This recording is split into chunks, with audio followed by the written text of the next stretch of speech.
Welcome back to Mining Stock Daily. Ian Wagner here with a corporate update from our friends at Precipitate Gold. Precipitate is a gold and copper explorer with operations in the Dominican Republic. They are listed on the TSX Venture under the symbol PRG with a market cap of roughly $130 million Canadian.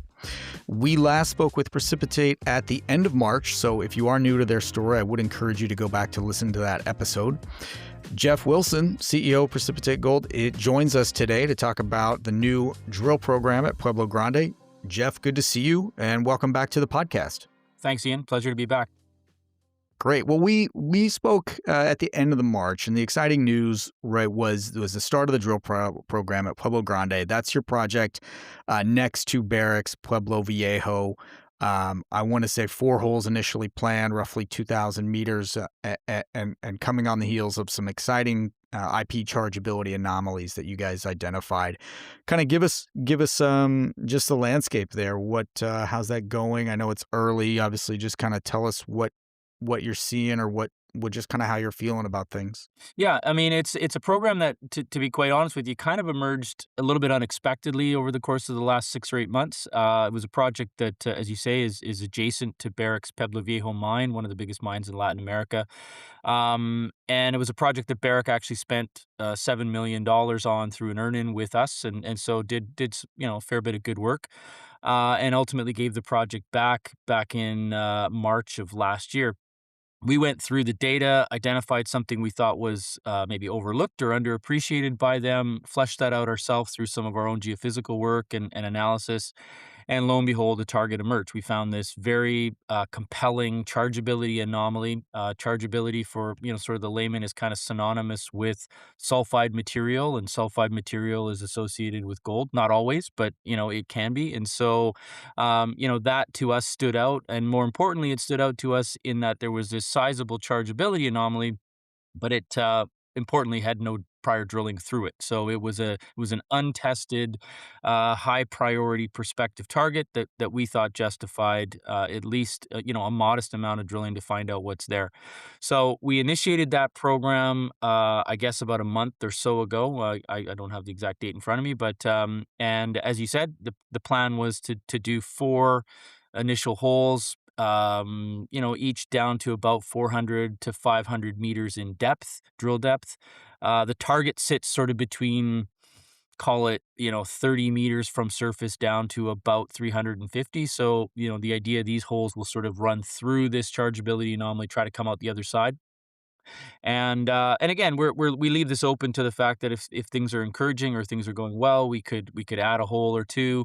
If things are completely not looking the way we want them to look, we would terminate early, sort of thing. So far, to sort of get to your question, so far the drilling is going well. It's going a bit slow. We know that at the top part of just below surface, there is what's called a lithocap, which is basically a very, very hard, almost impermeable rock. And that's part of the geological model here, is that the thinking is, although there may not be a lot of gold and copper at surface, part of the reason for that is that it's capped by, the mineralization is capped by this very, very tough, hard rock just below surface.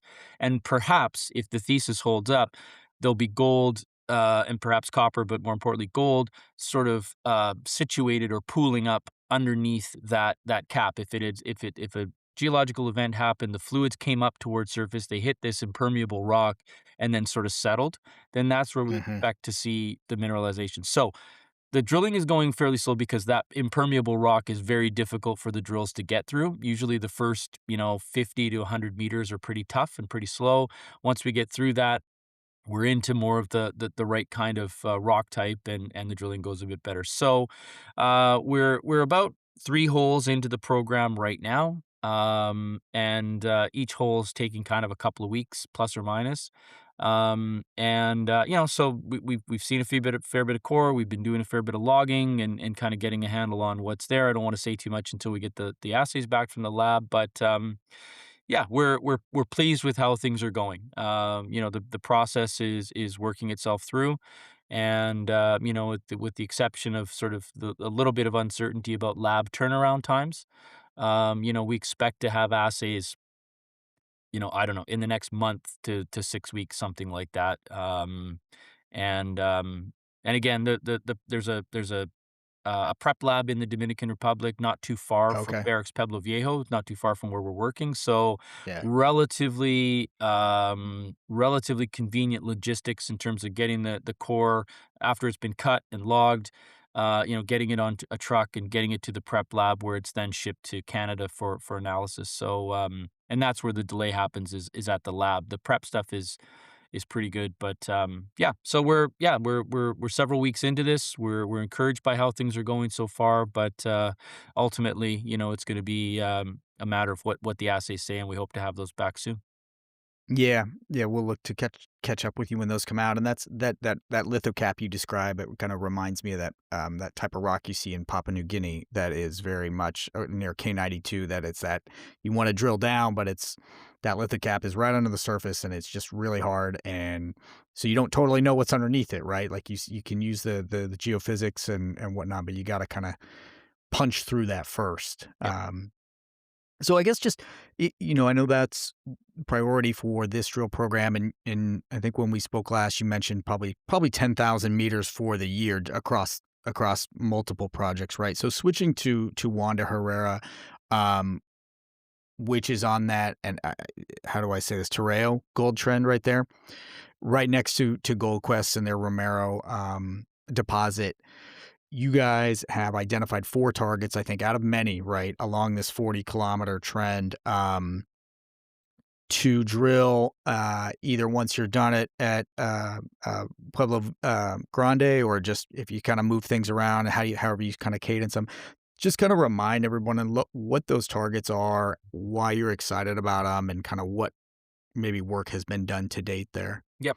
That's the project that's kind of been our flagship. And again, as I said, the Pueblo Grande sort of came, I wouldn't say it came out of nowhere, but on the back of getting it back from Barrick, we weren't really expecting that to be a focus, but it sort of emerged. But outside of that, Juan de Herrera has very much been the flagship. It's been the focus of the last couple of years. And although we were sort of during the tough markets, during a little bit of sort of geopolitical slash jurisdictional sort of uncertainty for the Dominican Republic and in and around the Torreo Belt, where, GoldQuest was looking to move their project through development, and there were some community issues and social issues that had to be worked out.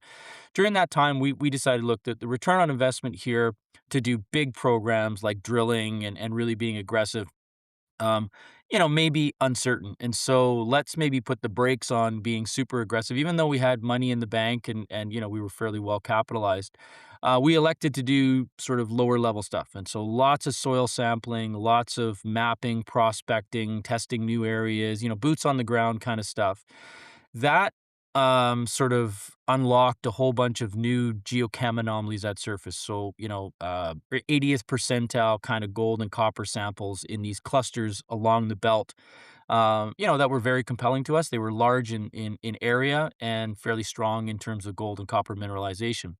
The follow-up to that, again, fairly low level, inexpensive, but good scientific work was to do geophysics over that. The same kind of geophysical surveying we just talked about at Pueblo Grande, IP chargeability, looking to see whether or not there's a chargeable body below surface that would indicate, again, sulfide material being associated with gold. And to your point about the 4 sort of most advanced or most mature targets, those are areas where we see coincidental gold and copper mineralization at surface and strong chargeability anomalies underneath that geochem at surface. And that's kind of the target.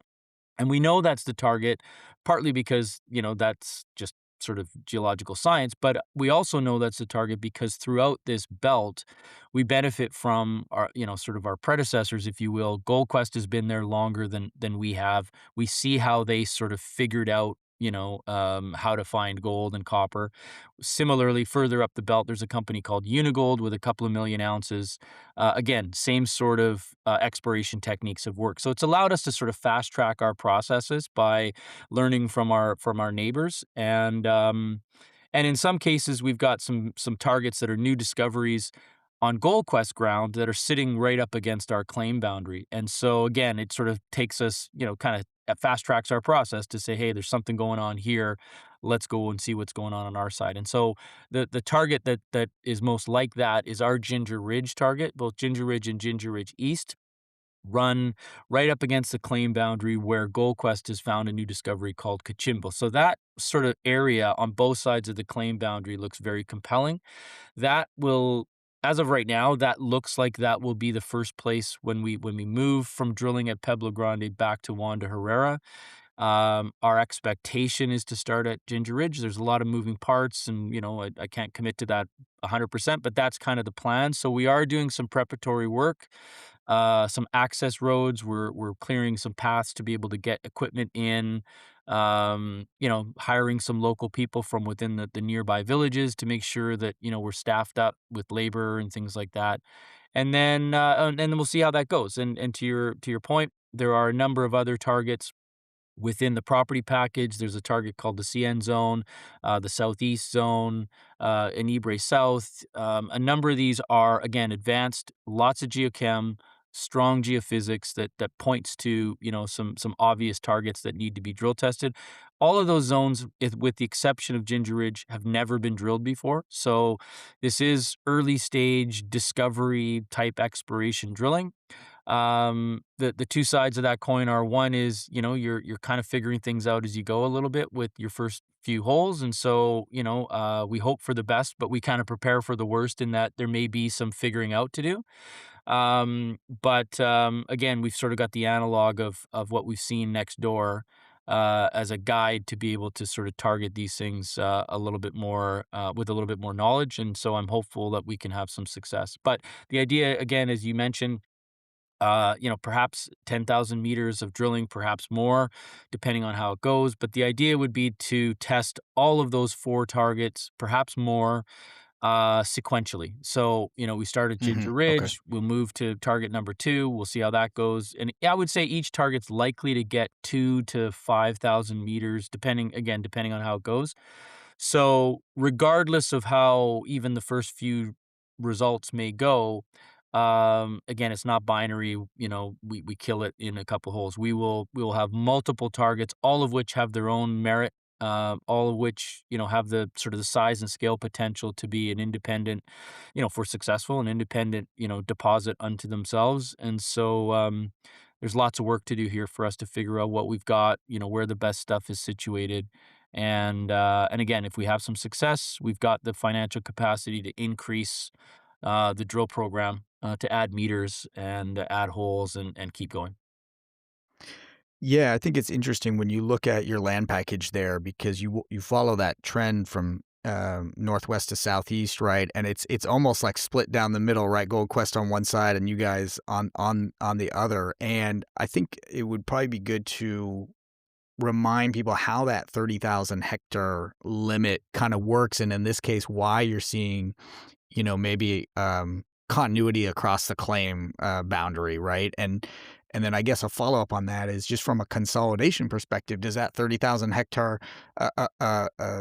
apply only to sort of drill exploration permits, or is that something where land packages are capped, or how does that work? Yeah, well, you've done your homework very well, Ian. So yes, there's a 30,000 hectare limit in under Dominican law for exploration, and that's to I think where you're going with this. I mean, part of the reason we were able to acquire such prospective ground adjacent to, at the time, what was one of the biggest discoveries in the industry, which is GoldQuest Romero discovery.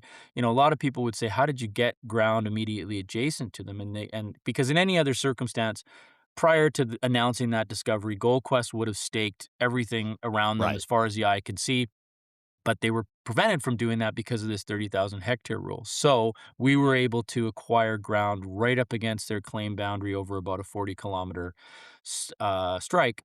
So that was the opportunity.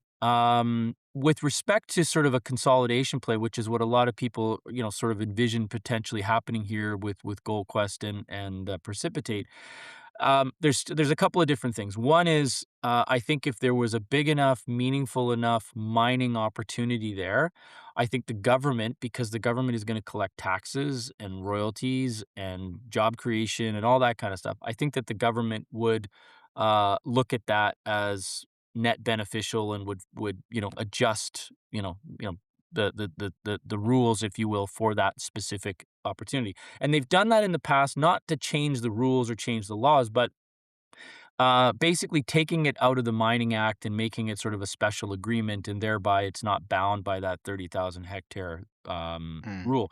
The other thing is that 30,000 hectares is only for exploration. So if a portion okay. of that ground becomes a mining exploitation permit, that rule does not apply. So again, there's a few different ways to skin the cat if in the best case scenario where some major mining company came along and said, "Thank you very much, GoldQuest and Precipitate. We're just going to take it all. We'll take you all out."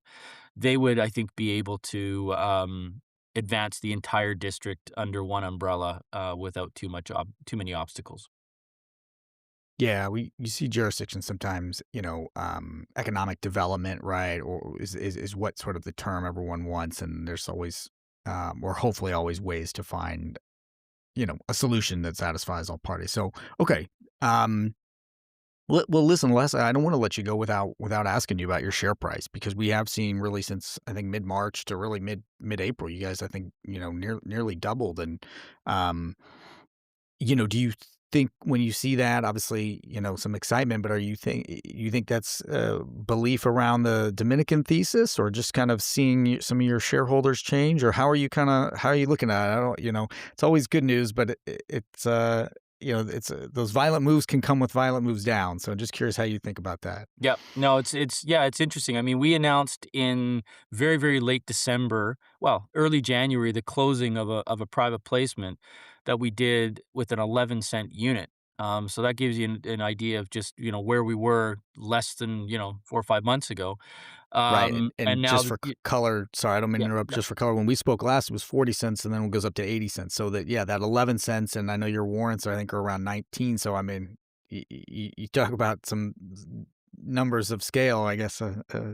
Yes. Yeah, we've moved, pretty rapidly here. And again, it's been on strong volume. I mean, we've had 2 million share days in terms of trading activity. So the value of some of these days, when the stock's trading at 70, 80 cents a share and you're trading a couple million shares, I mean, that's, a million and a half plus or minus dollar value Canadian in a day. So it's pretty Yeah, significant, pretty substantial. In terms of the why, I mean, again, I don't claim to understand 100% why. I mean, I think it's a number of different things. I think, as you touched on, I think our neighbor GoldQuest has had some positivity with respect to permitting advancement for moving their project closer to a production decision. So I think that's been a positive for the jurisdiction and those of us operating in the country.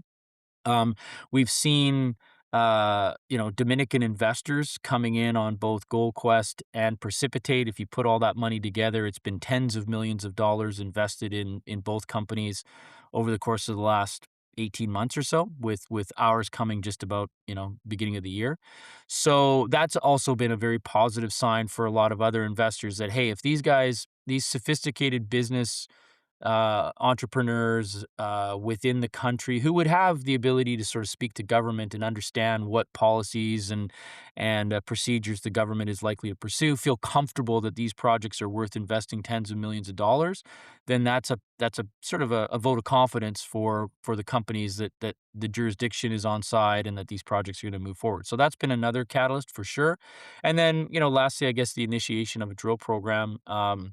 I guess the combination of not just announcing the start of drilling, but s you know, adding to that the financial capacity and the targets that we're gonna be drilling, fairly extensively here, and I think all of that has created a sense of optimism for Precipitate, that's, been driving the share price. So, obviously, as you say, it's a little bit of a double-edged sword. I mean, you always wanna see your valuation higher. You wanna see people buying and liking the opportunity that your company presents, but you also wanna make sure that you can back that up with fundamentals and, I'm hopeful that, if this drill program goes well, we can do that. If it doesn't, obviously, we'll see where the share price settles on the back of that. But, I'm also encouraged or content with the fact that in spite of that, we've still got what we consider to be our flagship out in front of us to get active on as well. So, the dream certainly doesn't die on the back of